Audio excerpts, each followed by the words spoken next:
தற்காலிக கவர்னர் மாளிகை பணிகளை விரைந்து முடிக்க வேண்டும் என அதிகாரிகளுக்கு முதல்வர் ரங்கசாமி உத்தரவிட்டார்.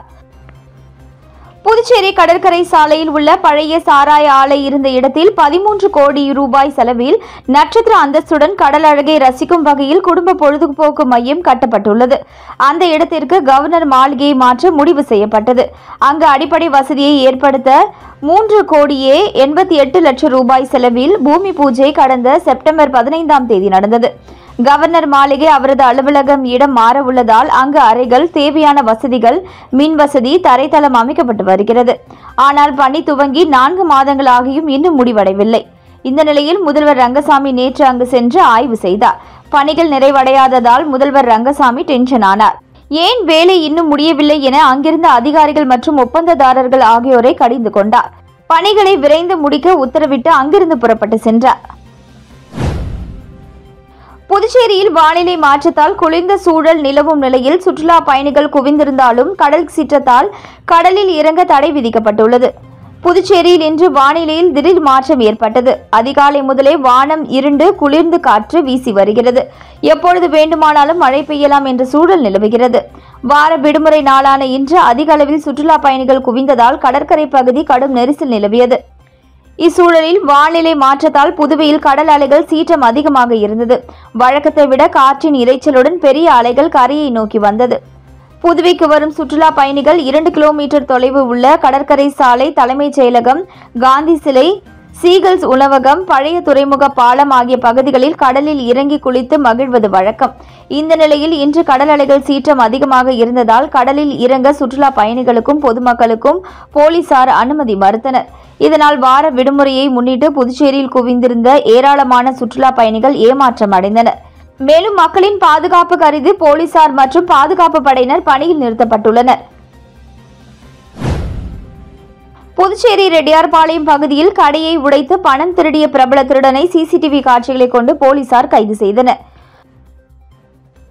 புதுச்சேரி ரெட்டியார்பாளையம் பகுதியில் ராஜா முகமது என்பவர் ஏசி சர்வீஸ் சென்டர் வைத்துள்ளார். நேற்றிரவு கடையின் பூட்டை உடைத்து கல்லாவில் இருந்த 20,000 ரூபாய் பணம் காணாமல் போனதாக ரெட்டியார்பாளையம் காவல் நிலையத்தில் புகார் அளித்தார். புகாரின் பேரில் சப் இன்ஸ்பெக்டர் கலையரசன் தலைமையில் வடக்கு குற்றப்பிரிவு போலீசார் கடையில் இருந்த சிசிடிவி காட்சிகளை ஆய்வு செய்து விசாரணை மேற்கொண்டனர். விசாரணையில் அரியலூர் மாவட்டம் ஜெயங்கொண்டான் பகுதியைச் சேர்ந்த பிரபல திருடன் ரவிக்குமார் என்கிற ஓகை குமார் திருட்டு சம்பவத்தில் ஈடுபட்டது தெரியவந்தது. இதனை அடுத்து ஓகை குமாரை கைது செய்த போலீசார் அவரிடம் இருந்து 20,000 ரூபாய் பணத்தை பறிமுதல் செய்தனர். பின்னர் நீதிமன்றத்தில் ஆஜர்படுத்தி காலாப்பட்டு மத்திய சிறையில் அடைத்தனர். இவர் மீது புதுச்சேரி மற்றும் தமிழகத்தில் 50க்கும் மேற்பட்ட வழக்குகள் நிலுவையில் உள்ளது குறிப்பிடத்தக்கது. ஆற்று திருவிழா காரணமாக இன்று நடக்க இருந்த போலீஸ் பொதுமக்கள் குறைதீர்வு கூட்டம் ரத்து செய்யப்பட்டது. புதுச்சேரியில் ஒவ்வொரு வாரமும் சனிக்கிழமைகளில் போலீஸ் நிலையங்களில் பொதுமக்கள் குறைதீர்வு கூட்டம் நடத்த டிஜிபி உத்தரவிட்டார். அதன்படி கடந்த 3 மாதங்களாக குறைதீர்வு கூட்டம் நடந்து வருகிறது. டிஐஜி, சீனியர் எஸ்பிக்கள் கலந்து கொண்டு பொதுமக்களின் குறைகளை கேட்டு வருகின்றனர். ஆற்று திருவிழா காரணமாக இன்று 18ஆம் தேதி நடக்க இருந்த பொதுமக்கள் குறைதீர்வு கூட்டம் ரத்து செய்யப்படுவதாகவும் அடுத்த வாரம் குறைதீர்வு கூட்டம் நடக்கும் என சீனியர் எஸ்பி கலைவாணன் தெரிவித்துள்ளார். புதுச்சேரியில் தவறவிட்ட மணிப்பர்ஸை காவல் நிலையத்தில் ஒப்படைத்தவருக்கு போலீசார் சால்வை அணிவித்து பாராட்டினர். ஆந்திராவை சேர்ந்த வினோத், லதா ஆகியோர் கடந்த 14ஆம் தேதி புதுச்சேரிக்கு சுற்றுலா வந்தனர். அவர்கள் மணிப்பர்ஸை தவறவிட்டனர். அதில் 8,000 ரூபாய் பணமும் 11 கிராம் நகைகளும் இருந்தது. புகாரின் பேரில் ஒதியஞ்சாலை போலீசார் விசாரித்து வந்தனர். இதற்கிடையே ஆம்பூர் சாலை பழைய சட்டக்கல்லூரி வளாகம் அருகே கண்ணாடி விற்பனை கடை நடத்தி வரும் முரளி என்பவர் கடையின் எதிரே கீழே கிடந்த மணிப்பர்ஸை கண்டெடுத்து ஒதியஞ்சாலை போலீசில் ஒப்படைத்தார். இதையடுத்து போலீசார் மணிப்பர்ஸை தவறவிட்ட லதா மற்றும் வினோத் ஆகியோரை போலீஸ் ஸ்டேஷன் அழைத்து பணம் மற்றும் நகைகளை ஒப்படைத்தனர். மேலும் மணிப்பர்ஸை ஒப்படைத்த முரளிக்கு இன்ஸ்பெக்டர் செந்தில்குமார் மற்றும் போலீசார் சால்வை அணிவித்து பாராட்டினர். எம்ஜிஆரின் பிறந்த நாளை ஒட்டி அரியாங்குப்பம் தொகுதியில் அதிமுக பொருளாளர் ரவி பாண்டுரங்கன் தலைமையில் ஏழை எளிய மக்களுக்கு 500 பேருக்கு அன்னதானம் வழங்கப்பட்டது. மறைந்த அதிமுக நிறுவனரும் தமிழக முன்னாள் முதலமைச்சருமான எம்ஜிஆரின் 108வது பிறந்தநாள் விழா புதுச்சேரி அதிமுக சார்பில் மாநிலம் முழுவதும் நலத்திட்ட உதவிகள் வழங்கி சிறப்பாக கொண்டாடப்பட்டது. அந்த வகையில் அரியாங்குப்பம் தொகுதி அதிமுக மாநில பொருளாளர் ரவி பாண்டுரங்கன் தலைமையில் சிறப்பாக கொண்டாடப்பட்டது. அரியாங்குப்பம் பிரம்மன் சிலை அருகில் நடைபெற்ற நிகழ்வில் அங்கு அலங்கரித்து வைக்கப்பட்டிருந்த எம்ஜிஆரின் திருவுருவ படத்திற்கு அதிமுக பொருளாளர் ரவி பாண்டுரங்கன் மலர் தூவி மரியாதை செலுத்தினார். தொடர்ந்து ஏழை எளிய மக்கள் 500 பேருக்கு அன்னதானம் வழங்கினார். இந்நிகழ்ச்சியில் தொகுதி கழக செயலாளர் ராஜா, மாநில துணை செயலாளர் கணேசன், அம்மா பேரவை துணை செயலாளர் ஜீவா, வார்டு கழக செயலாளர்கள் சிவரவி, ஜெயக்குமார் மற்றும் அதிமுக கழக மாநில தொகுதி கழக நிர்வாகிகள், தொண்டர்கள் திரளாக கலந்து கொண்டு இந்நிகழ்ச்சியை சிறப்பித்தனர். புதுச்சேரியில் 5 பேரிடம் 2,00,000 ரூபாய் மோசடி செய்த மர்ம நபர்களை போலீசார் தேடி வருகின்றனர். முதலியார்பேட்டையை சேர்ந்தவர் சாய் சித்தார்த். இவரை தொடர்பு கொண்ட நபர் வீட்டில் இருந்தபடியே ஆன்லைன் மூலம் சம்பாதிக்கலாம் என கூறினார். அதை நம்பி அவர் 1,00,000 ரூபாயை முதலீடு செய்தார். அந்த நபர் கொடுத்த வேலையை முடித்து சம்பாதித்த பணத்தை எடுக்க முடியாமல் போனது. பின்புதான் அது மோசடி கும்பல் என தெரிய வந்தது. அதேபோல் ராஜீவ்காந்தி நகரை சேர்ந்தவர் மாலினி. இவர் 90,000 ரூபாயை முதலீடு செய்து மர்ம நபரிடம் ஏமாந்தார். பூரணாங்குப்பத்தை சேர்ந்தவர் கார்த்திகேயன் 4,500 ரூபாய் அனுப்பி ஏமாந்தார். அருமாத்தபுரத்தை சேர்ந்த ராகவேந்திர பிரசாத் 4,200 ரூபாயும், முத்திரையாழ்பாலத்தை சேர்ந்த ஸ்ரீனிவாசன் 1,300 ரூபாயும் அனுப்பி ஏமாந்தனர். இதுகுறித்து 5 பேர் கொடுத்த புகாரின் பேரில் சைபர் கிரைம் போலீசார் வழக்கு பதிந்து மோசடி செய்யும் கும்பலை தேடி வருகின்றனர். புதுச்சேரியில் பெட்ரோல் விலை உயர்வால் ஸ்கூட்டர் விற்பனை அதிகரித்து வருவதாக தகவல்கள் வெளியாகியுள்ளது. புதுச்சேரி மாநிலத்தில் வாகனங்கள் வாங்கும் பொழுது அதை வட்டார போக்குவரத்து அலுவலகத்தில் பதிவு செய்ய வேண்டும். அப்பொழுதுதான் வாகன பதிவு சான்றிதழ் வழங்கப்படும். கடந்த 2 ஆண்டுகளில் புதுச்சேரியில் வாகன விற்பனை அதிகரித்துள்ளது. கடந்த 2023ஆம் ஆண்டு 43,134 இருசக்கர வாகனங்கள் விற்பனையாகியுள்ளது. கடந்த ஆண்டு 50,438 வாகனங்கள் விற்பனையாகியுள்ளது. 2023ஆம் ஆண்டை விட கடந்த ஆண்டு 14% இருசக்கர வாகனங்கள் விற்பனை அதிகரித்துள்ளது. தொடர்ந்து பெட்ரோல் விலை உயர்ந்து வருவதால் 2023ஆம் ஆண்டு ஸ்கூட்டர் விற்பனை 2,638 ஆக இருந்தது. இது கடந்த 2024ஆம் ஆண்டு 3,195 ஆக அதிகரித்துள்ளது. புதுச்சேரியில் தினசரி 138 பைக்குகள் விற்பனையாகி வருகிறது. பெட்ரோல் பைக்கை விட ஸ்கூட்டர் விற்பனை அதிகரித்து வருவதாக போக்குவரத்து துறை அதிகாரிகள் தெரிவித்தனர். சேதராப்பட்டு லான்சன் டின் பிரிண்டர்ஸ் தனியார் தொழிற்சாலையில் போக்குவரத்து விழிப்புணர்வு நிகழ்ச்சி எஸ்எஸ்பி பிரவீன்குமார் திரிபாதி தலைமையில் நடைபெற்றது. புதுச்சேரியில் 0 விபத்து என்பதை குறிக்கோளாக கொண்டு புதுச்சேரி போக்குவரத்து காவல்துறை மூலமாக பல்வேறு முயற்சிகளை மேற்கொண்டு வருகிறது.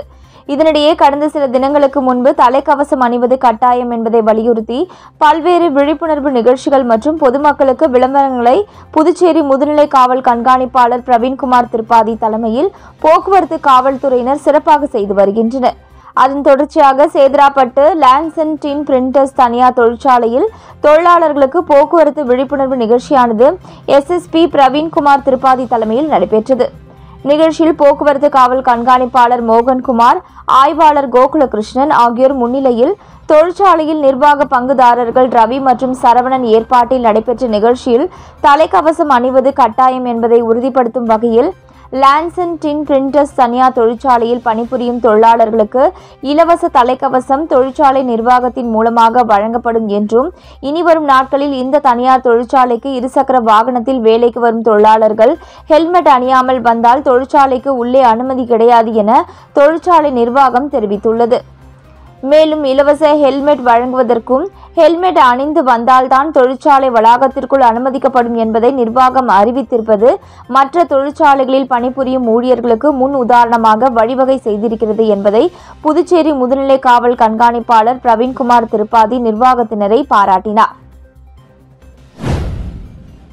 தோழர் ஜீவானந்தம் நினைவு நாளை ஒட்டி அவ்வைத்திடலில் உள்ள அவரது சிலைக்கு அமைச்சர் சரவணகுமார், துணை சபாநாயகர் ராஜவேலு, எம்எல்ஏ பாஸ்கர் மற்றும் கம்யூனிஸ்ட் கட்சியினர் மாலை அணிவித்து மரியாதை செலுத்தினார்கள். புதுச்சேரி அரசு செய்தி மற்றும் விளம்பரத்துறை சார்பில் தோழர் ஜீவானந்தம் நினைவு தினம் இன்று அனுசரிக்கப்பட்டது. இதனை ஒட்டி சாரம் அவ்வை திடலில் அமைந்துள்ள அவரது திருவுருவ சிலைக்கு அரசு சார்பில் அமைச்சர் சரவணகுமார், துணை சபாநாயகர் ராஜவேலு, சட்டமன்ற உறுப்பினர் பாஸ்கர் என்கிற தட்சிணாமூர்த்தி ஆகியோர் மாலை அணிவித்து மரியாதை செலுத்தினார்கள். அதனைத் தொடர்ந்து இந்திய கம்யூனிஸ்ட் கட்சியின் மாநில செயலாளர் சலீம் தலைமையில் முன்னாள் அமைச்சர் விஸ்வநாதன், முன்னாள் எம்எல்ஏ நார கலைநாதன், ஏஐடியூசி மாநில பொதுச் செயலாளர் சேது செல்வம் உட்பட கம்யூனிஸ்ட் கட்சியினர் ஜீவானந்தம் சிலைக்கு மாலை அணிவித்து மரியாதை செலுத்தினர். அருள்மிகு ஸ்ரீ முத்துமாரியம்மன் கோவிலில் உள்ள ஸ்ரீ ஐயப்பனுக்கு 17ஆம் ஆண்டு ஸ்ரீ ஐயப்ப சுவாமிக்கு கற்பூர ஜோதி திருவிழா நடைபெற்றது. ஏம்பலம் ஐயப்ப சேவா சங்கம் மற்றும் ஏம்பலம் ஐயப்ப பக்தர்கள் தலைமையில் புதுச்சேரி மாநிலம் நெட்டப்பாக்கம் கொம்யூனியன் ஏம்பலம் அருள்மிகு ஸ்ரீ முத்துமாரியம்மன் கோவிலில் உள்ள ஐயப்பன் சுவாமிக்கு 17ஆம் ஆண்டு ஐயப்பன் சுவாமி தற்பொழுது ஜோதி திருவிழா வெகு சிறப்பாக நடைபெற்றது. இதில் சுவாமிக்கு நெய் அபிஷேகம், கற்பூர ஜோதி தரிசனம், படி பூஜை ஆகிய நிகழ்ச்சிகள் குருசாமிகள் மணி, காத்தவராயன், ஆலய பூசாரி எல்லப்பன், சுப்பராயன், கிருஷ்ணமூர்த்தி ஆகியோர் தலைமையில் நடைபெற்றது. தொடர்ந்து ஐயப்ப சுவாமி சிறப்பு அலங்காரத்தில் பக்தர்களுக்கு காட்சியளித்தார். இதனைத் தொடர்ந்து சுவாமிக்கு மகா தீபாராதனை காண்பிக்கப்பட்டது. இதில் திரளான பக்தர்கள் கலந்து கொண்டு சுவாமி தரிசனம் செய்தனர். தொடர்ந்து பூஜையில் கலந்து கொண்ட பக்தர்கள் அனைவருக்கும் அன்னதானம் வழங்கப்பட்டது. நிகழ்ச்சிக்கான ஏற்பாட்டினை ஆலய சிறப்பு அதிகாரி குமரேசன், அறங்காவலர் குழு மற்றும் ஏம்பலம் கிராமவாசிகள் மிக சிறப்பான முறையில் செய்திருந்தனர். காரைக்காலில் நடைபெற்று வரும் கார்னிவல் விழாவின் ஒரு பகுதியாக நடந்த மினி மாரத்தான் போட்டியை அமைச்சர் திருமுருகன் கொடியசைத்து துவக்கி வைத்தார்.